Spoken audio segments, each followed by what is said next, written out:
Olá, amigos, tudo bem?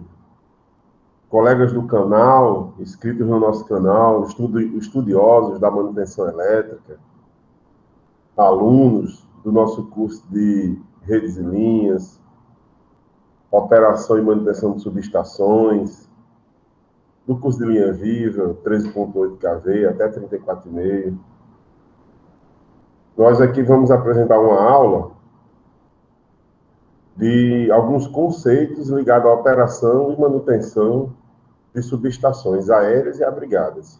São subestações do sistema elétrico de consumidores. Essas subestações e o transformador, em alguns casos, fica num poste, duplo T ou circular, e em outros casos a subestação ela fica abrigada em uma construção de alvenaria. E em alguns casos bem menos observados aqui no Nordeste, a gente tem a ocorrência de subestações tipo blindadas. Aqui no Nordeste são mais raras. É mais comum aérea e abrigadas, e vai depender muito do nível de potência das instalações do consumidor, certo? É um dos parâmetros, né? Às vezes temos os parâmetros também de espaço. O cliente não tem um espaço para instalar uma subestação aérea, então a engenharia dá uma solução de subestação abrigada, certo? Pois bem, vamos começar aqui a nossa apresentação, tá? E aí a gente vai fazendo aqui as nossas observações. Vocês vão acompanhando aí. Quem é aluno do curso de subestação de energia, tem esse material, né? Que a gente entregou lá na primeira aula. Bom? Pois pronto. Nesse primeiro slide, nós podemos observar aí a ilustração de dois tipos de subestações de consumidores. Nós temos aqui uma subestação aérea, que nada mais é do que o transformador e seus acessórios de proteção instalados num poste. E aqui, próximo à estrutura, né, próximo ao poste, nós temos aqui a medição, feita numa mureta.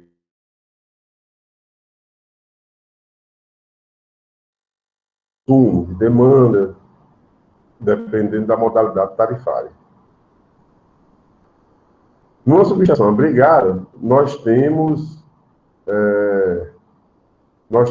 todos os elementos da subestação abrigados das intempéries do sistema numa estrutura de alvenaria, certo? Com algumas aberturas.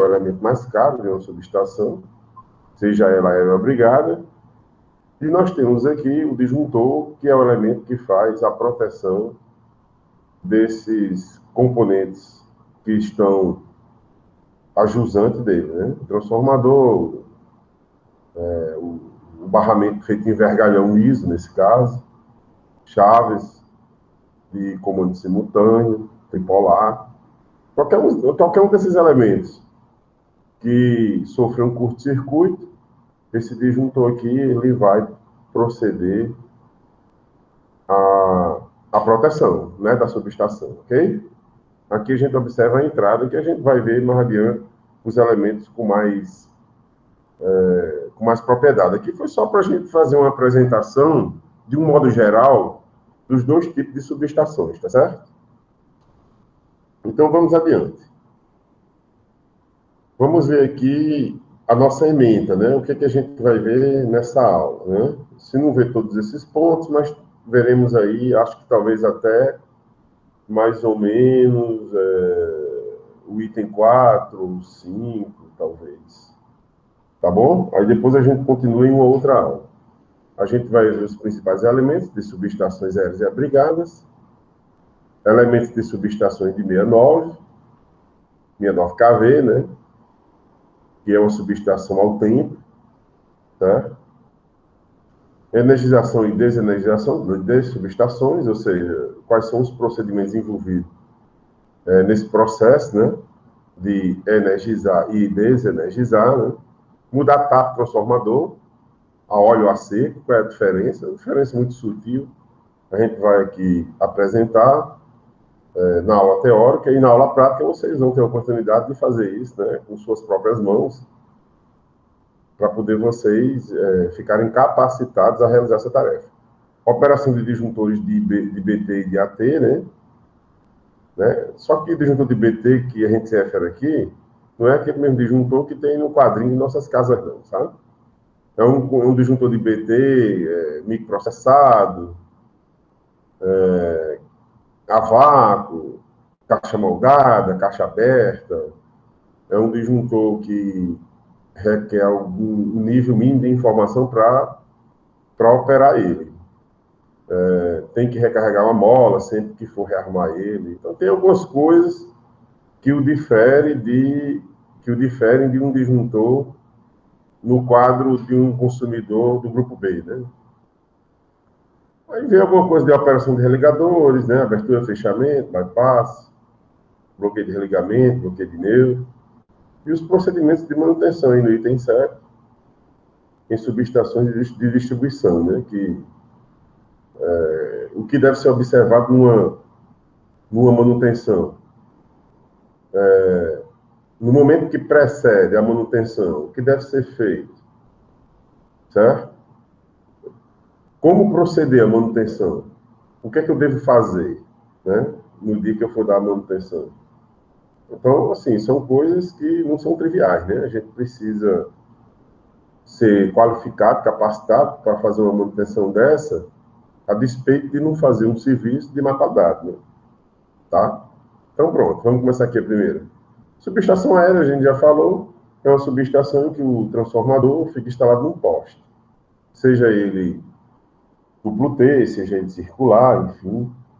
Normalmente esse transformador, né, ele vai ser instalado num poste de concreto. É claro que há regiões do país, né, e aqui no Brasil, que utiliza poste de madeira. A região norte é muito comum. Já que no Nordeste, a gente tem mais, assim, concreto e fibra. Na orla, né, na zona costeira, é muito comum utilizar o poste de fibra, né? Exatamente para resistir mais à agressividade do ambiente. Certo?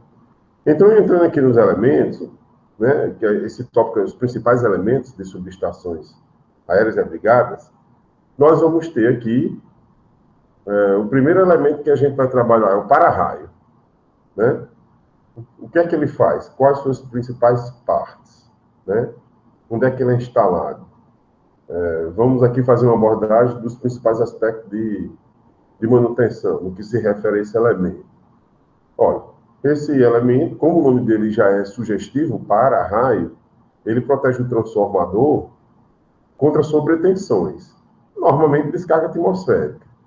Mas também é possível que ele atue em sobretensões ocasionadas, provocadas pelo chaveamento do sistema. Quando a gente desliga e religa um sistema de distribuição, uma rede, a gente induz no sistema sobretensões, ou seja, níveis de tensões elevados. E aí, nesse momento, é possível que algum para-raio atue, aí, porque vai depender muito desse nível de sobretensão. Né? Então, os para-raios eles vão atuar exatamente numa ação preventiva para que essa sobretensão não afete o transformador na intensidade e no tempo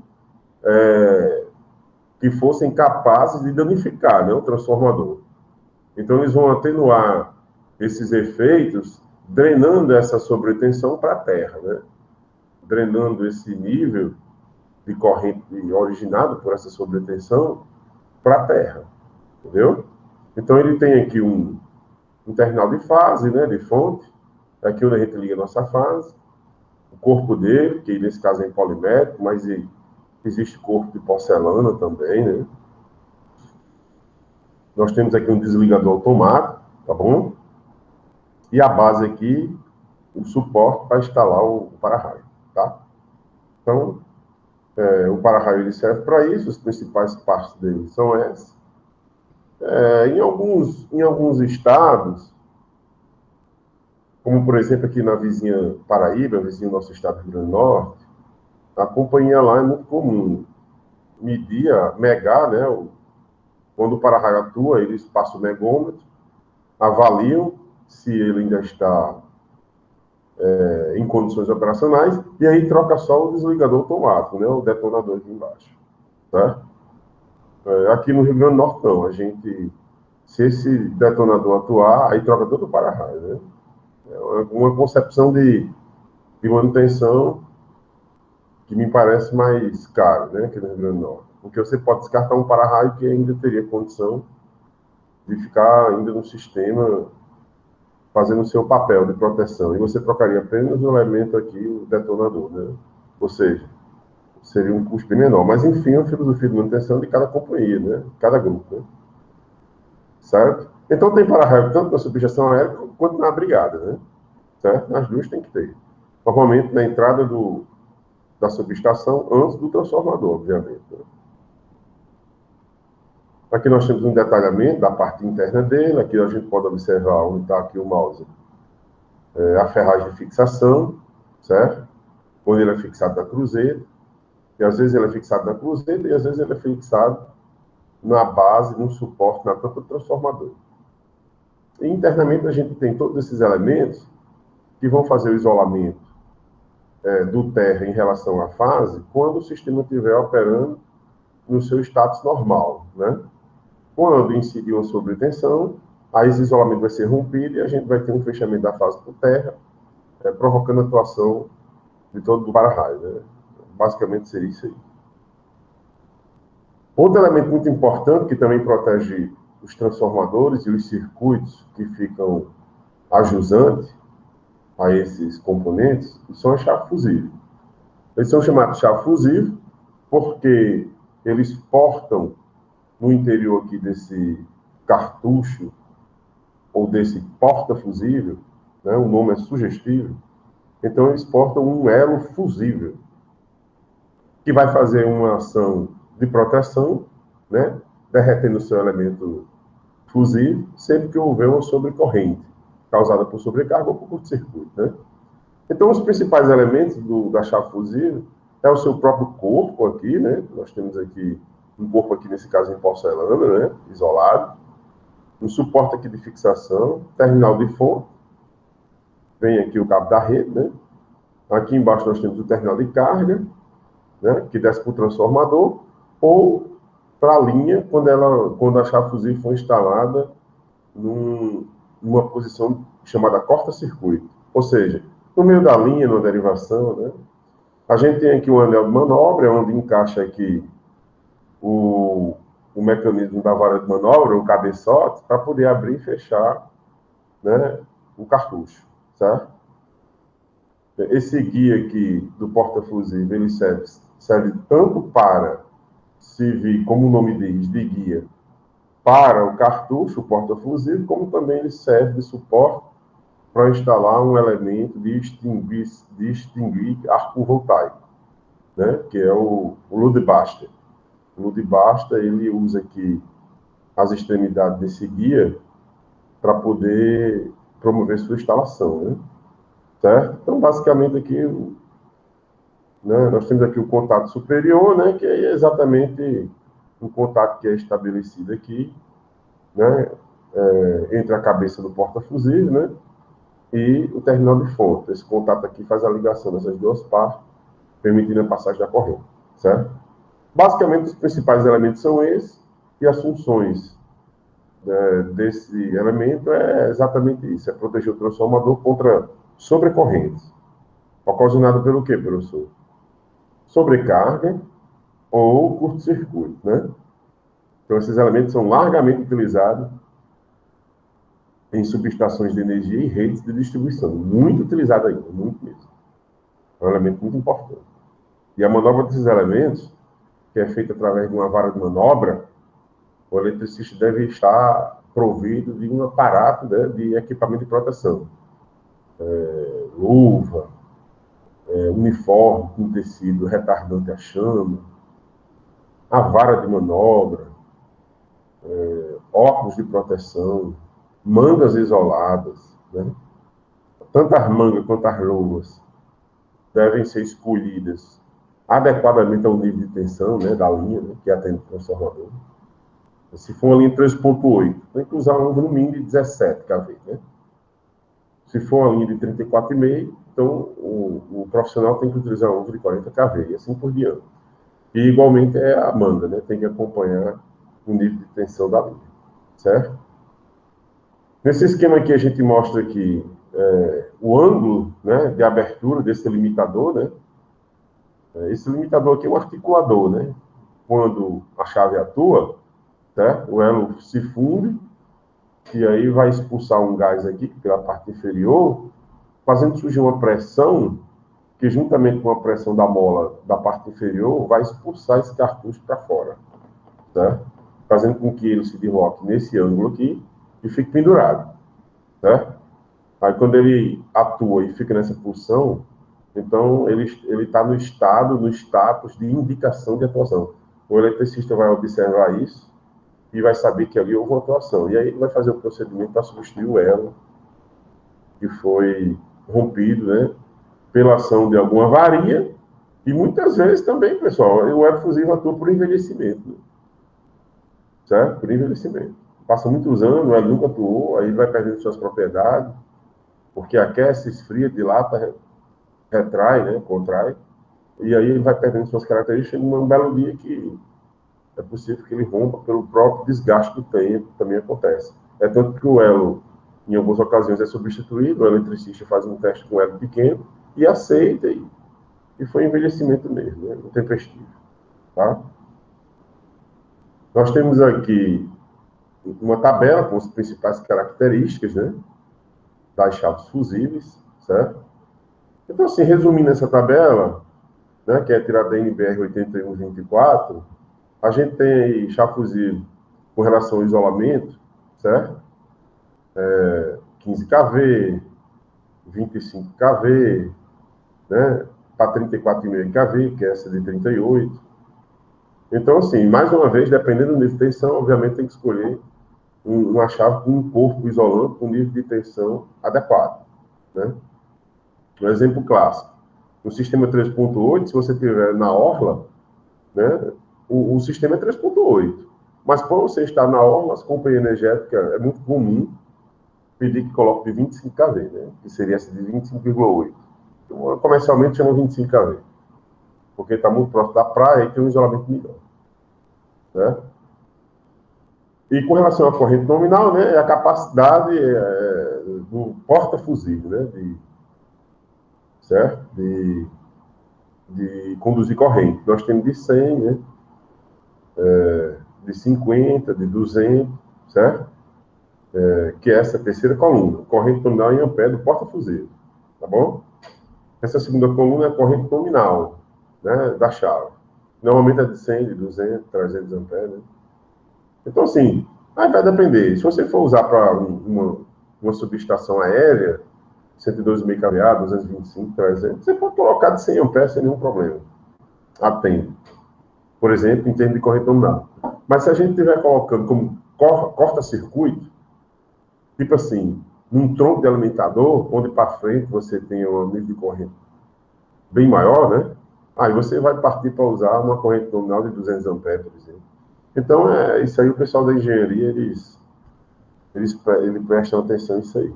E aí, para a direita, nós temos a capacidade de interrupção, o curto-circuito, né? Que também o pessoal da engenharia calcula, como também o impulso atmosférico em kV, né? Ou seja, é o nível de tensão que essa chave fusível pode suportar, né? Sem ela vir a explodir, a sofrer uma avaria, né? No caso uma sobretensão no sistema por chaveamento ou raio, né? Aí nós temos aí 95 kV, 125, 140, etc, etc. E a frequência, por fim, né? A frequência industrial a seco, né? Que é uma característica técnica também da chave, que é determinada pelo pessoal aí da engenharia do estudo, né? A gente que está na operação e manutenção, né? Nosso curso é disso, a gente tem que prestar atenção que sempre que for fazer uma substituição de componente, o componente que for ser instalado tem que ter pelo menos as mesmas características, né? Ou superiores, né? Àquelas que eram do componente que está sendo desativado. Isso aí a gente tem que ter essa preocupação. Bom, com relação à sequência de operação, a gente tem um resumo assim, bem legal. Tem aí uma estrutura normal e uma lateral. A normal é tipo T, né? A lateral é aquela tipo de beco, tipo L. Em qualquer uma das situações, sempre a gente vai ter uma sequência de abertura e de fechamento, tá? A sequência de abertura sempre vai ser a chave mais próxima da do meio, certo? Lembrem-se que na distribuição sempre fica duas chaves de um lado da estrutura e uma sozinha, né? Um solteiro, um casal do outro lado, sempre assim. Então, sempre que a gente for abrir, a gente vai abrir a chave mais perto do meio, a do meio é do meio, né? Claro. A do meio é a do meio, é a fase B. Isso a gente detecta isso aí, né, de uma forma muito natural. Então, para abrir, abre a mais perto do meio, certo? A mais longe da do meio, a mais distante, e por fim a do meio. E o fechamento? Aí você inverte. A do meio, né? Depois você vai fechar a mais longe e por fim a mais perto do meio. Isso aí é uma sequência que é padronizada pelas companhias energéticas, tá? Essa sequência aí, ela pode ser revista se você estiver próximo uma corrente de ar muito forte. Por exemplo, na beira da praia, você tem aquela maresia que vem da praia, daquele vento, né? E ali tem gotículas de sal, né? De água salgada. Nesse caso, você tem que prestar atenção na posição da estrutura com relação ao fluxo, né? De poluição, ou ao fluxo mesmo desse vento muito carregado de sal, né? De salito, para poder aí você rever a sua sequência, tá? Você tem que começar sempre da chave mais distante em relação ao fluxo e depois você vem abrindo em direção digamos assim, em direção ao sentido contrário do fluxo, seria assim, né? Aí, para bater, você vai fazer realmente a mesma coisa.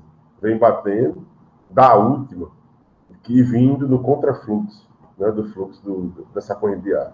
Seria mais ou menos assim, né? Quer dizer, é dessa forma. Tá aí uma vista aí do porta-fuzil, né?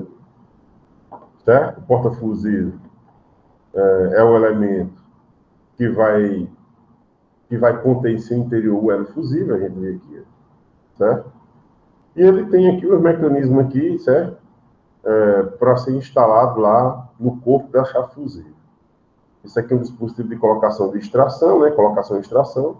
Em alguns casos, nós temos aqui na parte inferior do porta-fuzil, nós temos aqui um mecanismo onde é encaixado o cabeçote da vara, certo? Encaixa o cabeçote da vara, que é uma haste, né? Certo? De bronze, normalmente, de liga. E aí você faz a colocação do porta-fuzil, né? Então, só para a gente fazer uma revisão aí. Esse tubo aqui é de fenolito. Fenolito é um elemento, né? Feito de fibra de vidro. Esse tubo aqui é feito desse material, né? Ok, pessoal? Então, vamos para frente. Olha os hélio fusível aí que foi falado, né? Ó, nós temos aqui uma cordoalha de aço, certo? No lado oposto, você tem aqui o botão, né? Certo? Está mostrando aqui o botão, o elemento fusível. E aí esse tubinho aqui, ele meio que abriga o elemento fusível, né? Assim que funciona. Quem se rompe durante um defeito, uma ocorrência, é exatamente o elemento fusível. Não é a cordoalha de aço, não. Viu? A cordoalha de aço é apenas um chicote, vamos dizer assim, para poder você promover a instalação do elo, né? Tá bom? Mas o elemento fusível é só essa parte aqui. Aqui no botão, normalmente, pessoal, também chama de a cabeça do elo, né? É aqui que fica gravado a especificação do elo, né? Porque o elo ele é especificado conforme o nível de corrente, né? Para o qual ele foi dimensionado. Né? Não é qualquer elo que serve para qualquer transformador ou para ser colocado em qualquer ponto da linha. Dependendo do nível de corrente naquele ponto, você escolhe o elo, né? Ok? Pronto. Essa tabela aqui, que é uma tabela de elo fusível para transformadores. Né? E dependendo do nível de tensão e dependendo da potência do transformador, nós temos aqui a escolha do elo padronizado para a situação. Né? Por exemplo, um transformador de 112,5, aqui ó, está o mouse, em 3.8, que é o nível de tensão da gente. A gente vem aqui 3.8, 112,5, ó, de 6 escalas. Entendeu?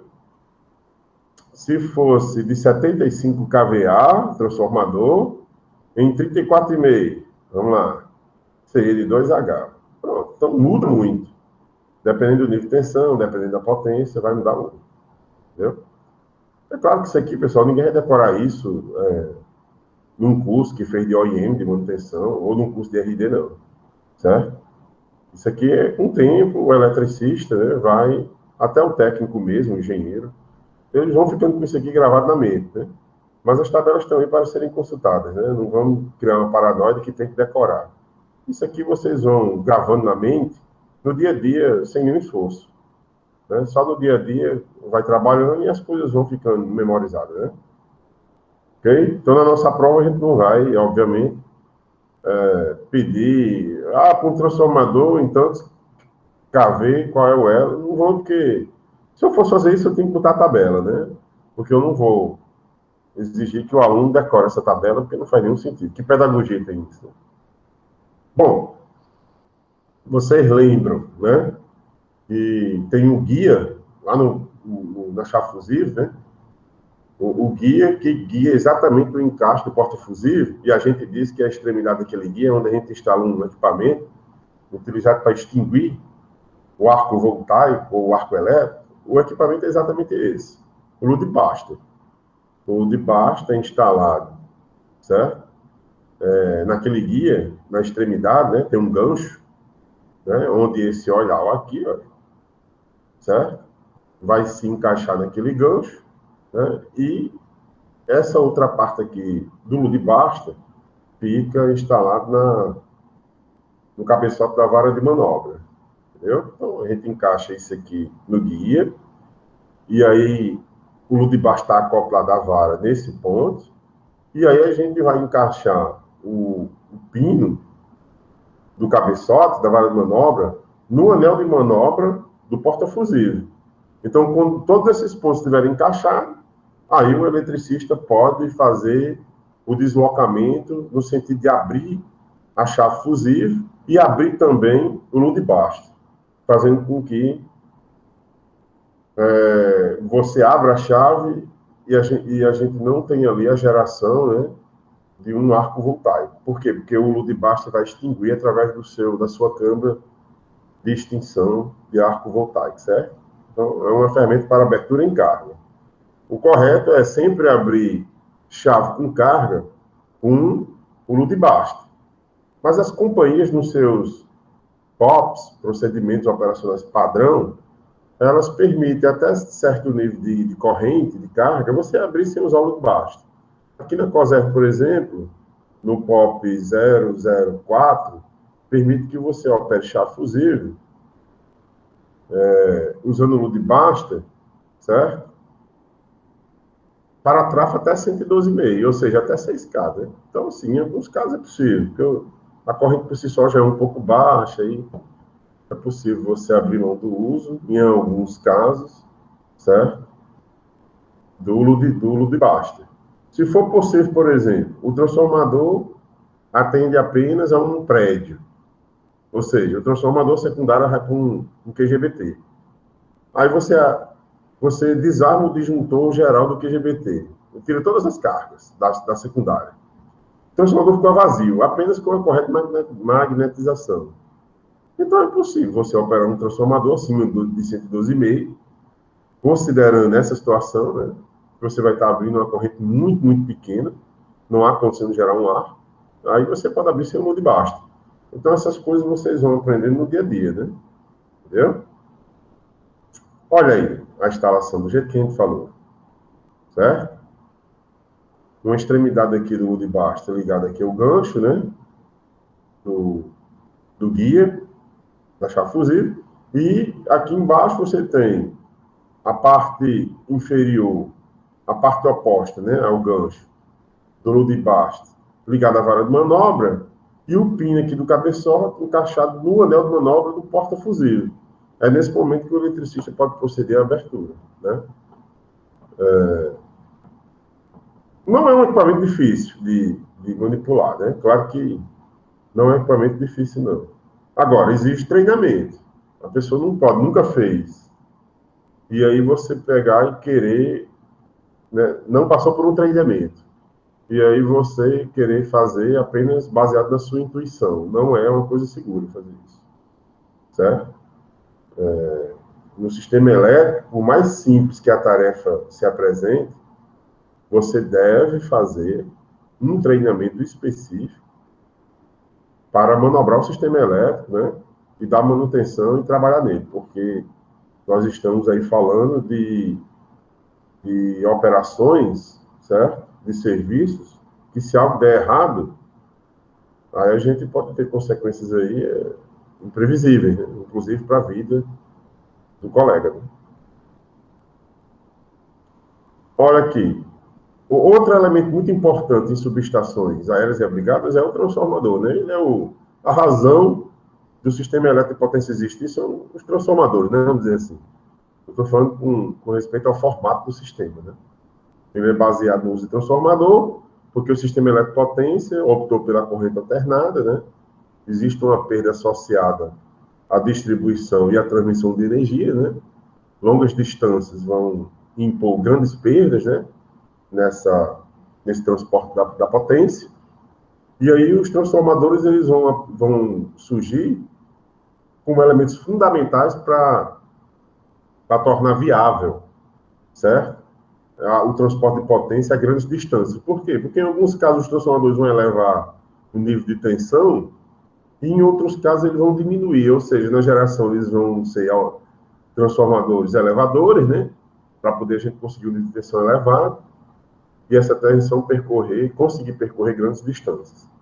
E quando chega do lado do consumidor, essas tensões têm que ser baixas para atender os equipamentos nos seus níveis de tensão nominal, né? Então a gente vai ter esse elemento aí, tornando possível aí toda essa infraestrutura que a gente conhece do CEP, né? Nós temos aqui um transformador a óleo, largamente utilizado, né? Em subestações, redes de distribuição, né?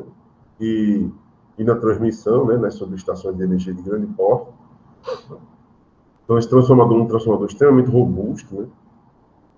Certo? E muito utilizado.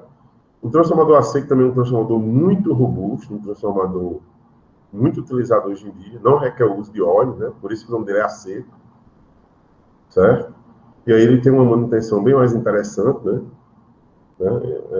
Do ponto de vista da manutenção, ele apresenta vantagem, como ele não possui óleo, você não precisa estar, como esse aqui, periodicamente, é aconselhável, né? Pelos planos de manutenção, é requerido que se tire amostras de óleo para fazer análise de gás, né? Físico-químico, né? Gás dissolvido no óleo. Por quê? Porque esses parâmetros são importantes para atestar a saúde do transformador, né?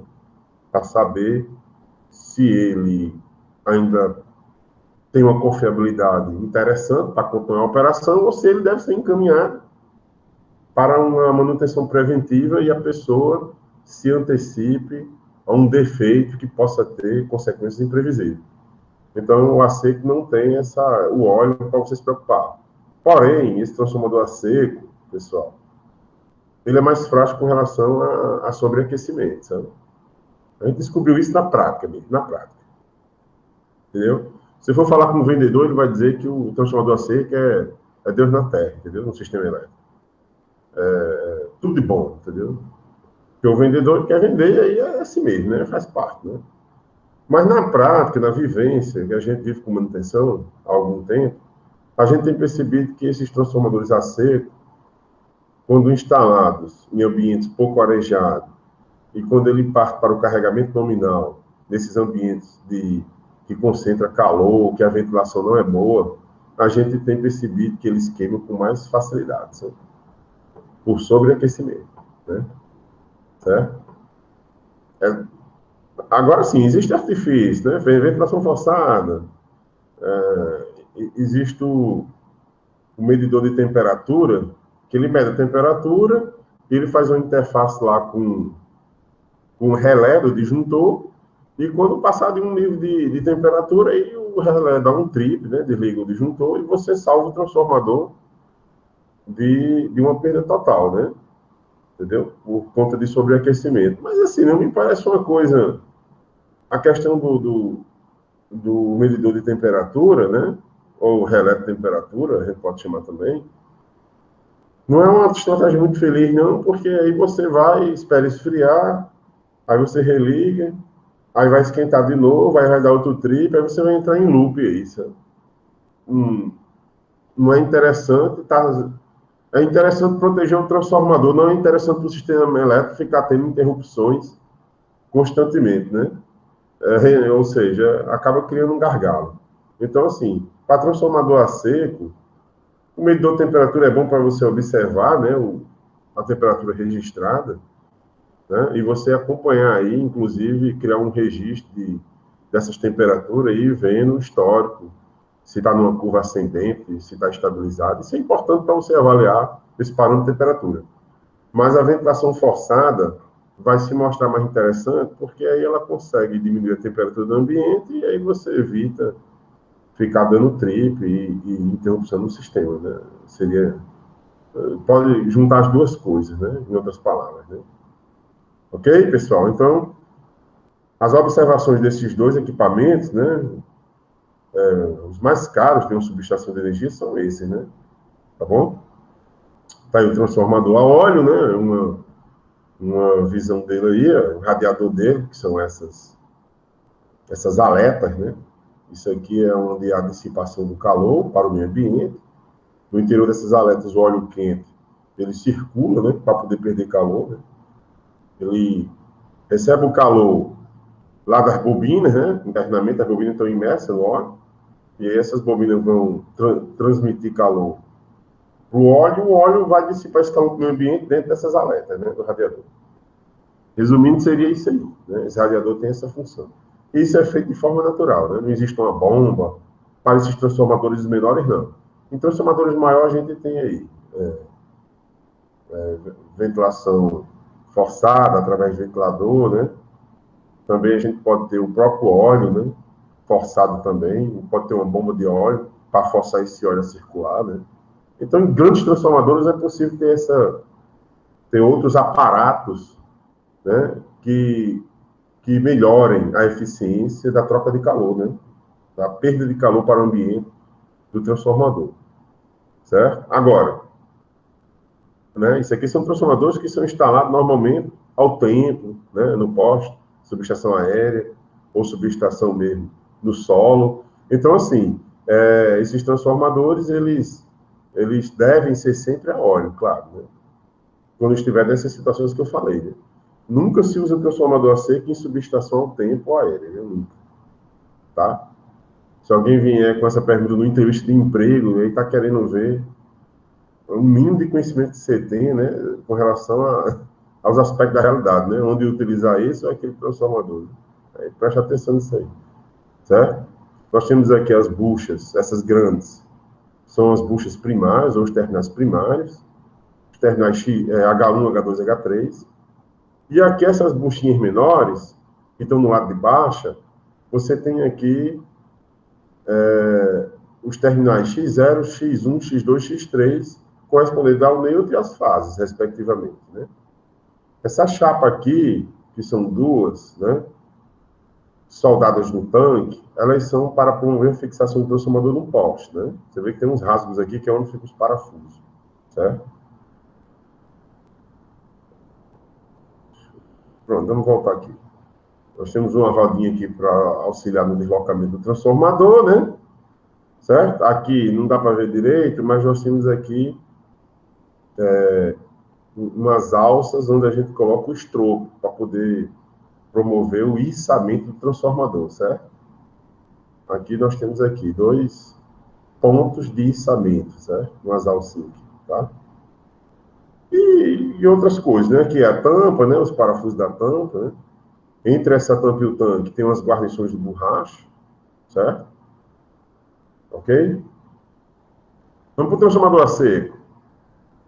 Ó, o transformador a seco, eu vou voltar aqui no a óleo, não tem, aqui dá para ver. Aqui você vê aqui na tampa, pessoal, na tampa do transformador você vê uma tampa menor. É uma tampa na tampa, vamos dizer assim.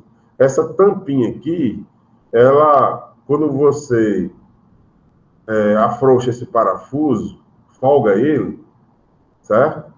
Com a chave de regulagem, aí você remove essa tampa aqui, afasta ela e você vai ter acesso ao TAP, certo? O TAP é a relação de Spira, né, pessoal? Nós podemos mudar a relação de Spiras, né? São relações padrão, né? Para obter aumento ou diminuição da tensão de saída na secundária, certo? Então a gente vai pegar ranges de relações de Spira diferentes, de acordo com a mudança do TAP, para promover o aumento ou a diminuição da tensão de saída do transformador, tá bom? Então o TAP do transformador a óleo é feito ou nessa janela, né, que é obtida aqui, removendo a tampa na tampa do transformador, ou, em alguns casos, a gente tem esse TAP, que aqui é um TAP interno, certo? A gente tem um TAP externo, que tem um copinho de ferro na lateral do transformador, que ele é colocado só sobre encaixe, sob pressão. Quando você tira, aí com a chave estrela, você folga um parafuso e você pode mudar o TAP transformador. Depois que você muda o TAP, repõe um parafuso de travamento do TAP, do seletor TAP, recoloca o copinho de ferro, o copinho metálico, e aí o TAP está mudado. Em qualquer situação, o TAP transformador só deve ser feito, a mudança do TAP, só deve ser executado com o transformador desligado. Né? Jamais a gente procede em mudança de TAP com o transformador energizado. Tá bom? Ok? Entendido? Então vamos para frente. Ó, no transformador a seco, não tem alerta, né? Porque não tem óleo e não vai ter radiador. E onde é que é mudado o TAP, professor, do transformador a seco? Olha aqui. Nós temos aqui uma barrinha, 2, 3. Cada coluna do transformador, a gente tem uma barrinha que faz a ligação aqui, certo? Entre os números. Pronto, o TAP 1, normalmente é entre o número 1 e 2. Aí as 3 colunas vai ter essa combinação do 1 com 2 estabelecida por essas barrinhas aqui. Então, TAP 1. O TAP 2 é a combinação do 2 com 3. O TAP 3 é a combinação do 3 com 4. Aí por aí vai. Essa combinação, pessoal, tem na placa do fabricante, sabe? Dizendo quem é o TAP 1, 2 e o 3. Não é possível que haja alguma mudança. Vai que algum fabricante não bote 1, 2, 3, 4, 5 para mudar as combinações, bote A, B, C, D, E. Pode. Cada fabricante pode colocar a sua configuração de mudar TAP, desde que declare isso na placa. Isso aí a placa vai vir com essa informação, certo? Então, assim, é um serviço bastante comum. Muitas vezes, esses consumidores estão com a tensão muito baixa, muito alta, reclamam a companhia chega lá e diz, olha, você vai ter que mudar seu TAP, o nosso nível de tensão está bom, mas o seu TAP aí está alterado e você precisa regularizar isso. Aí chama um profissional aí habilitado, né? Quem faz nosso curso de OIM já faz essa tarefa aí de forma muito tranquila, entendeu? Muito tranquila mesmo. A gente aprende a fazer esse serviço de mudar TAP transformador em consumidor, certo? Com toda a segurança que requer a atividade. Tá bom? Então, essa mudança de TAP também a gente vai ver, certo? Na aula prática. Ó, aqui tem uma outra foto do transformador a óleo, aí tem uma numeração, né? E essa numeração, aqui no slide seguinte, ela está em branco para vocês fazerem um exercício. Quem é o 1? Aí você vem aqui, né, no desenho e procura quem é o 1. Está aqui, ó, e 1 é o terminal primário. Né? Quem é o 2? É o terminal secundário, bucha secundária. Pronto, aí vocês vão fazendo essa identificação como um exercício, né? Vai identificar as partes de um transformador a óleo. É como se fosse uma revisãozinha, tá? Não deixem de fazer, né? É bom conhecer todas as partes dos equipamentos. Eu não tinha comentado, mas esses 5 aqui, ó, por exemplo, é um conector para poder aterrar a carcaça do transformador. Tanto o transformador a óleo quanto o transformador a seco devem ter suas carcaças aterradas.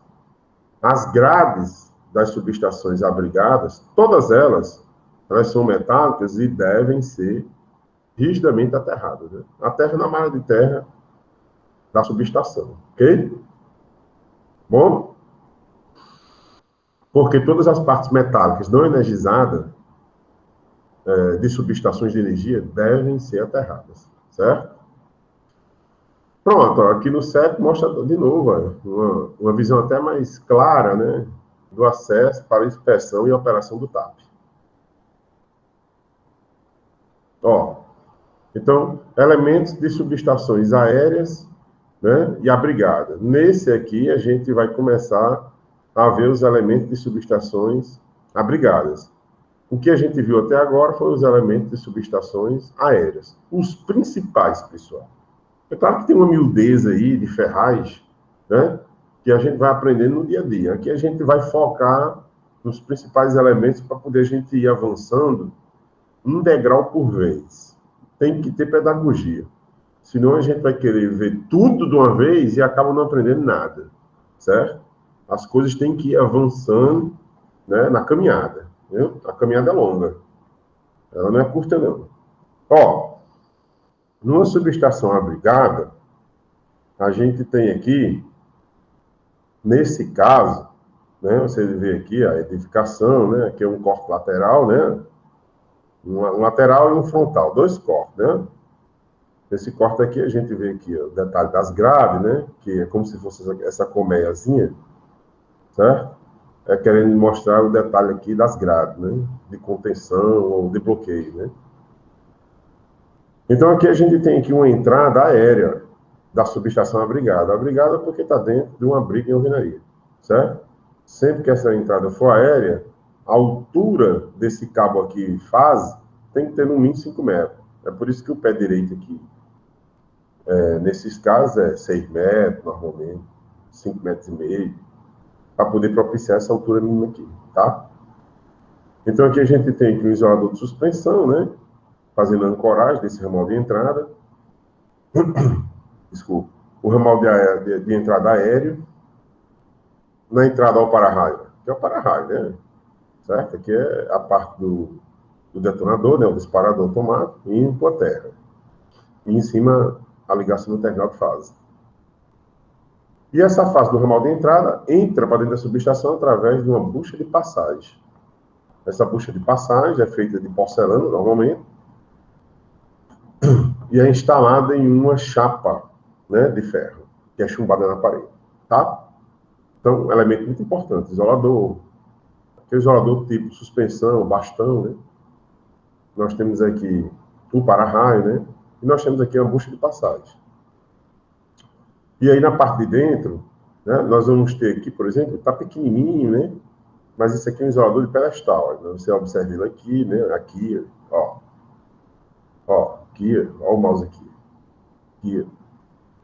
Para que serve esse isolador de pedestal? Exatamente esse vergalhão ficar estável. É para dar estabilidade ao vergalhão. O vergalhão é um elemento condutor. Aqui fora é cabo, né? Aqui dentro é vergalhão. Vergalhão, liso, tubo, pode ser também, barra, né, de cobre. Mas não é muito comum aqui no Rio Grande do Norte utilizar barra nem tubo. Dentro de subestação utiliza vergalhão liso. Acho que por questões comerciais, né? Você não encontra no comércio esses outros elementos. Só encontra vergalhão. Aí acaba criando uma cultura, né? De utilizar o vergalhão. Então, esse primeiro cubículo, vamos dizer assim, é o cubículo de medição, certo? Esse cubículo de medição é onde vai ficar TP e TC do medidor, né? E os equipamentos de medição da COSER. Ok? Aqui a gente, inclusive, vê nesse outro corte, né? A caixa do medidor, lá na parede, certo? É vendo daqui, né? Cortou, né? Aí a gente vê isso aí. Ok? Então aqui a gente tem um cubículo de proteção, né? Aqui vai ter um TP que também alimenta o relé desse disjuntor, e os TC já são incorporados aí né, no próprio disjuntor, né? Nas fases de entrada. Uma chave de comando simultânea, né? Aqui no cubículo de proteção, certo? E aqui nos cubículos dos transformadores, também cada um vai ter uma chave de comando simultâneo, tá bom? Para poder descer com uns vergalhão para os transformadores. Se eu quiser desligar só esse transformador, é possível. Né? Eu tiro as cargas, abro o disjuntor de alta, né? E aí abro a chave de comando simultâneo. Certo? Depois eu bato o disjuntor de alta, fica um transformador ligado e o outro fica desligado. Se eu vou fazer alguma coisa na secundária dele, certo? Algum reparo até aqui nessa baixa tensão, é possível fazer essa manobra e fazer esse serviço com segurança, né? Desde que teste até, né? Todo serviço que for feito em subestação de energia ou em rede de distribuição tem que ser feito, executado as regras de segurança, né? Abertura com corte visual, teste de ausência de tensão, instalação de aterramento temporário, né? Bloqueio de reenergização e a sinalização de segurança. Né? Essas regras aí, elas não podem ser esquecidas, nenhuma etapa. Viu? Aqui nós temos aqui no caso, nessa outra figura, certo? A entrada subterrânea, né? Tá bom? No nosso caso anterior, nós temos uma altura aqui de 5 metros do ramal. Aqui basta o pé direito da subestação ficar em 3 metros. Por quê? Porque o ramal entra no subterrâneo, né, por baixo. Então a gente não tem necessidade de ter um pé direito, porque a gente não tem um requisito aqui de altura de ramal de 5 metros. Né? Certo? Nesse caso aqui entra um elemento novo. Quem é? É o terminal de múltipla e os seus suportes, né? Então esse terminal de múltipla aqui é o que vai fazer a ligação entre o vergalhão e o kBPR isolado de 12/20 kV. Quando é subterrâneo, aí você não vem com cabo nu, claro, né? Ele vai vir no eletroduto, os cabos tudo junto, aí tem que ser com cabo isolado. Normalmente é o HEPR 12/20 kV, né? Certo? Existe o XLPE também, né? Mas nesse tipo de tensão, 12/20 kV, normalmente utiliza são os mais comuns esses dois tipos de cabo. Para o 13.8 kV, claro. Né? Então pronto, aí os demais elementos a gente já comentou, né? Aqui os isoladores pedestal, chave comando simultâneo. Isso aqui, ó, é o mecanismo para operar as chaves tripolares, né? Hoje em dia, a NR10 ela exige um requisito de segurança nesse mecanismo aqui das chaves de comando simultâneo.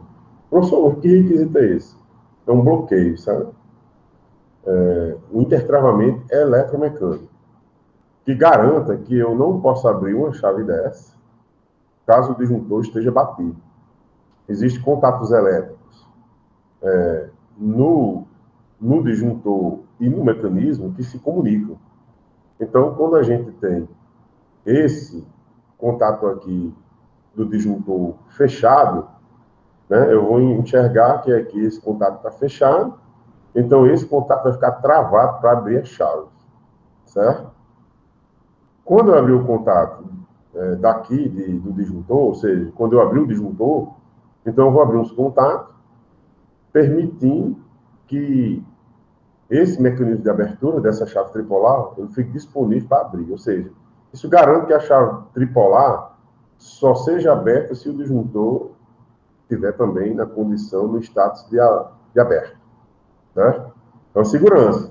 E por quê, professor? Porque se você for abrir uma chave dessa, combatente, com carga, o disjuntor estando batido, vai surgir aqui um ar. e aí pode provocar um acidente, um prejuízo. Entendeu? Então, para evitar isso, aí mesmo que o eletricista se engane, o intertravamento vai salvá-lo. Tá? Aqui nós temos uma planta baixa, né? Mostrando aqui a malha de aterramento, né? Certo? Toda subestação tem uma malha de aterramento, onde todas as grades, inclusive carcaça do transformador, carcaça do disjuntor, carcaça de TP, de TC, né? A malha de blindagem dos cabos EPR, 12/20 kV, HEPR. Todas essas partes não energizadas, elas fiquem aterradas. Aonde? Na malha de aterramento da subestação. Né? Toda subestação tem que ter toda subestação tem que ter um extintor de incêndio, né? Normalmente é de pó, né? De CO2, porque energia elétrica, por favor, não vá colocar um extintor de água pressurizada, né? Dentro da subestação, para quando tem um curto, aí você vai tentar extinguir, né, o fogo com água, num sistema elétrico. Aí tá de brincadeira, né? Então, é sempre de pó, né, químico ou CO2, certo? Em instalações elétricas é isso aí mesmo. Normalmente CO2, né? Ok? Então, pronto. Aqui, um corte mostrando aqui a medição, né, numa subestação abrigada com entrada subterrânea, tá? Visualizamos aqui os isoladores do pedestal, né? Que fazem o firmamento, né, dos vergalhões, né? Uma outra visão, né? O diagrama unifilar, que toda subestação de energia deve ter o seu diagrama unifilar posto dentro da subestação em algum lugar para consulta, porque no diagrama, de forma resumida, a gente visualiza os elementos da subestação, né? De uma forma mais resumida, tá? Então, é obrigado pela NR10 todas as subestações a apresentar o seu diagrama unifilar, tá bom? É posto lá para todos verem. Eu dei um exemplo aqui, mostrando aqui a entrada, né? Subterrânea, né? A medição, olha aqui uma bucha de passagem, uma chave de comando simultâneo, um disjuntor, dois transformadores com as suas chaves tripolar de comando simultâneo, e mostra todos os elementos da subestação, certo? Olha o terminal de mufla aí, né? Que é utilizado quando o ramal é subterrâneo. Esse terminal de mufla aqui, pessoal, certo? Nesse caso, o corpo de porcelana, é um elemento que vai fazer ligação entre o condutor isolado, 12/20 kV, certo? E os vergalhões, né? Os condutores vergalhões, né? Que é vergalhão liso, e fazem a ligação dos elementos dentro da SE brigada. Então, esse elemento é feito para estabelecer a ligação do cabo com o vergalhão. Entendeu? Por quê? Porque você está trabalhando no nível de tensão 3,8 kV acima. Então, a gente não pode simplesmente pegar o cabo, descascar e fazer uma ligação através de um conector comum, né? Não pode, por causa do nível de tensão. Passou de 15 kV, né? De 3,8, aí tem que ter o terminal de mufla, certo? Para poder a gente fazer essa transição do cabo para o vergalhão, tá bom? Aqui é o mesmo terminal, porém utilizando agora já um material mais recente, que é o polimérico, né? O terminal de linha é onde você conecta o vergalhão, né? Ou quando é num poste, para ligar uma chave fusível na entrada, isso aqui vai um cabo de cobre, né? Para chave fusível. Aí interliga aqui com um conector de compressão, né? Através de um parafuso e porca. Aqui nós temos o terminal de terra, que é feito com a blindagem do cabo. Você faz uma trancinha, e aí essa trancinha vai ser interligada aos 4 cabos, né? E depois interligada ao terra, ao cabo terra da subestação. Por que 4, professor? Porque uma é reserva. Aonde tem terminal de mufla, pela norma, deve ficar uma reserva. Caso você tenha um problema num terminal, aí você vai utilizar o reserva para depois programar a substituição daquele terminal que apresentou defeito. Isso aí é feito, pessoal, porque a troca de um terminal não é uma coisa muito rápida, né? Requer um tempo e ninguém estoca, né? É muito difícil um consumidor estocar isso, porque tem validade, sabe? Vem um kit de aplicação que o fabricante bota uma data de validade. Aí imagine você estoca, aí vai perder a validade, compra de novo, estoca, perde a validade, porque tem terminal de mufa que dá 20, 30, 40 anos e nunca prende defeito. E aí você vai ficar estocando sem saber quando é que vai utilizar, não vale a pena. Você não estoca. Se der um defeito, você usa a reserva. E aí você vai providenciar comprar para programar o desligamento e substituir o terminal de mufa que foi danificado, né? Então evita esse problema aí, né? Tá? Olha a chave de comando simultâneo, né? Que nesse caso aqui usa cartucho, viu? Né? Em outros casos utiliza o quê? Lâmina, como essa daqui. Usa lâmina. Tá? Os articuladores, né? Que vem lá do mecanismo, os elementos que unem as lâminas de cobre, certo? Ao articulador, que permite manobrar as três fases ao mesmo tempo, são esses elementos aqui que estão escuros, né? Preto, que são os elementos isolantes. Normalmente é o quê? Ele pode ser de fenolite, celeron, certo? Epóxi, tem vários materiais que são utilizados, né? O epóxi não tem se mostrado um material bacana, não, sabe, para isso? Porque se você não estiver limpando com uma certa frequência, e aí tem consumidor que só limpa quando estoura, é muito comum, as pessoas não têm cultura de manutenção, e é muito comum dar estouro exatamente que enche de sujeira aqui, e aí existe uma fuga, que isso aqui é fase, né? Aí fuga daqui para o mecanismo, para a carcaça da chave. E aí aqui é terra, aí dá um tiro. Pronto, aí você tem uma ocorrência aí, né? Um treco para resolver, né? Ok? Eu acho que eu já vi de Tecnil, e de Tecnil me pareceu com durabilidade maior, né? A experiência vai fazendo a gente experimentar, né? Os diversos tipos de materiais. O fato, pessoal, é que qualquer material não interessa.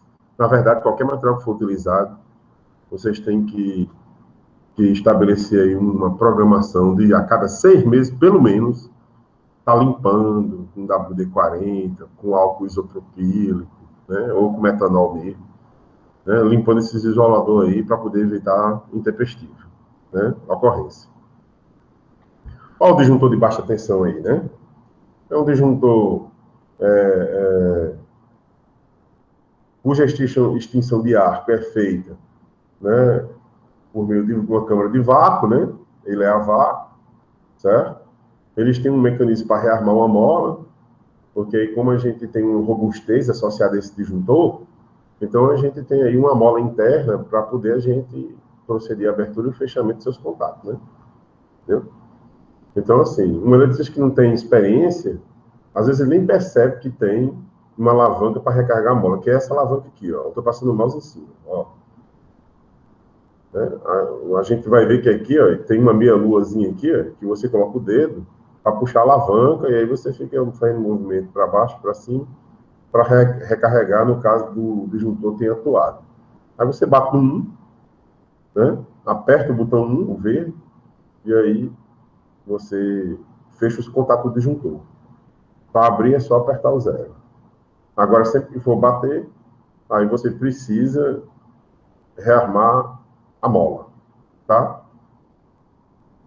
São disjuntores caros, microprocessados, para 2.500 amperes, o nível de corrente é elevadíssimo, né? E aqui o disjuntor de alta tensão, certo? No disjuntor de alta tensão, a gente vai ter um relé, esse aqui é Schneider, né? Um relé, que é a parte inteligente. Quem dá ordem para o disjuntor abrir é o relé, né? Então, toda a parametrização está aqui, certo? O disjuntor está programado para 50 amperes corrente de carga. Aí a corrente de carga chega em 50, 60, 70, e vai contar um tempo e vai dar a ordem do disjuntor abrir por sobrecarga, entendeu? Então, esse é um parâmetro, carga, né? Corrente de partida. Então, tem outros e outros parâmetros que são ajustados, né? Que são setados aqui nesse disjuntor, no relé do disjuntor, certo? Se esse relé aqui estiver desabilitado, pessoal, Se esse relé estiver desabilitado, então o disjuntor funciona como uma chave liga e desliga. Ele perde a função de proteger alguma coisa. Então tem que prestar atenção. Esse relé aqui, normalmente tem um TP que alimenta ele. Se esse TP explodir, às vezes acontece um chaveamento, sujeira se depositou, falta de manutenção, ele explode. Aí a gente vai ter aqui uma pane na alimentação do relé. Pronto. Você está com a subestação sem disjuntor. Você tem uma chave liga e desliga, disjuntor você não tem mais. Entendeu? Prestar atenção nisso aí. Você é chamado para ir na subestação e você observa que o relé está apagado, o relé está desabilitado, aí você tem que dar uma solução para o seu cliente. Porque está sem proteção o cliente.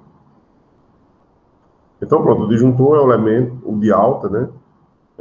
É um elemento que protege todos os elementos, os demais elementos da subestação, né? Bom?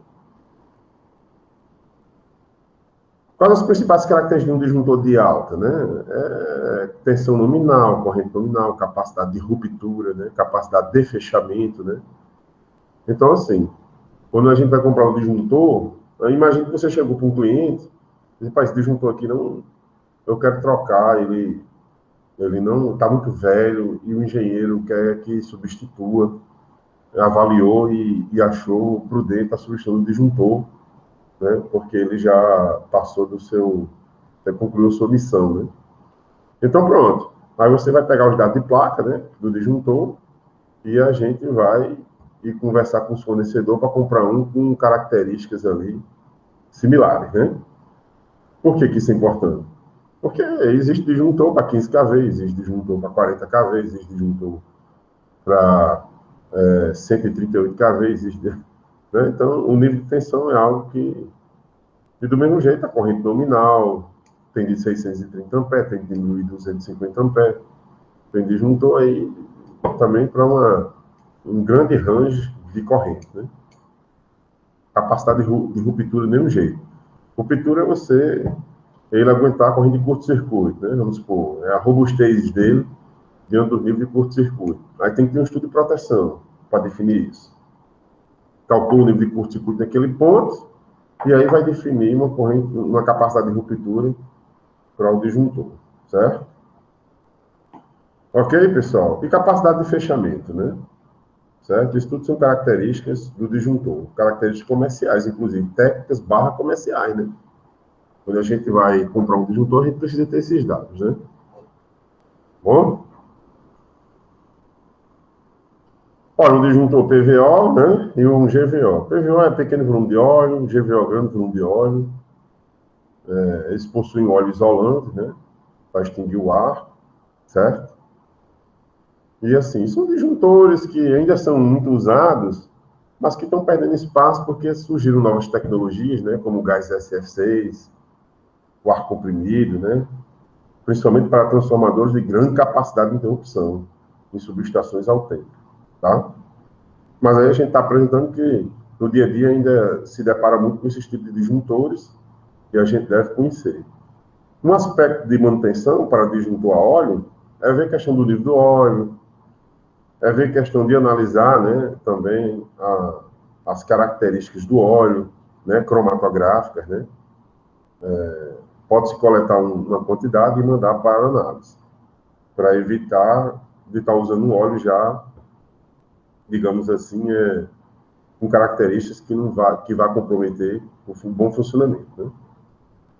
Pois bem, os aspectos de manutenção para o óleo são esses, né? Verificar o nível e fazer uma análise periodicamente, certo? Anualmente, enfim. Pronto, aí tem as vantagens e desvantagens do disjuntor de PVO e do GVO, né? Pequeno e grande volume de óleo, que assim, a gente colocou aqui a título de curiosidade, mas é claro que a gente não vai assim ficar realmente preocupado com isso, né? Certo? Isso aí são características de engenharia, né? Um tem um risco maior de incêndio, outro tem um risco menor, né? Mas cada um tem o seu papel dependendo da necessidade, né? Certo? Um tem uma manutenção muito cara, o grande volume de óleo, né? O do pequeno volume de óleo já tem uma manutenção mais barata. Então, a gente vai vendo essas diferenças aí, tá? Só para apresentar para vocês esses encaminhamentos aí de vantagem e desvantagem. Tem um de ar comprimido, né? Que aí já é um disjuntor utilizado em subestações ao tempo de grande porte, né? 230, 500 kV, 750 kV, né? Certo? São disjuntores aí aplicados a uma filosofia que não é a filosofia do nosso curso. Mas a gente colocou aqui para vocês verem que existem tecnologias diferentes quando o nível de tensão vai aumentando, né? Tá? Bom, elementos de SE de 69 kV. A gente vai deixar para a próxima aula a gente comentar os elementos de um SE de 69 kV e abordar os aspectos, né, e observar os aspectos de manutenção e operação. A gente comenta a função dos elementos, como a gente fez com as subestações aéreas e abrigadas, né? Então, a gente vai fazer a mesma logística. A gente vai comentar cada um e vai fazendo as observações referente aos aspectos de manutenção e operação de cada elemento desse, né? Tá bom? Então, a gente conclui essa aula por aqui e a gente vai ter uma aula 2, certo? Que vai fazer essa abordagem, tá bom? A gente vai fazer uma abordagem posteriormente, numa aula 2, desses elementos de subestações de 69 kV, né? 69 kV é uma subestação ao tempo. Aí tem lá suas características que se diferenciam, mas tem muitas coisas em comum também, né? No que diz respeito à filosofia, né, da manutenção e a filosofia também da manutenção, né? Da proteção, da manutenção e da operação. Essas três aí, tá bom? Pois então, na próxima aula, a gente continua a partir desse slide de elementos de subestações de 69 kV, tá bom? Eu agradeço aí a participação de vocês, né? Eu agradeço a atenção, né? Agradeço também pela paciência, tá bom? E vamos até a próxima, sejam perseverantes, tá bom? E um abraço a todos.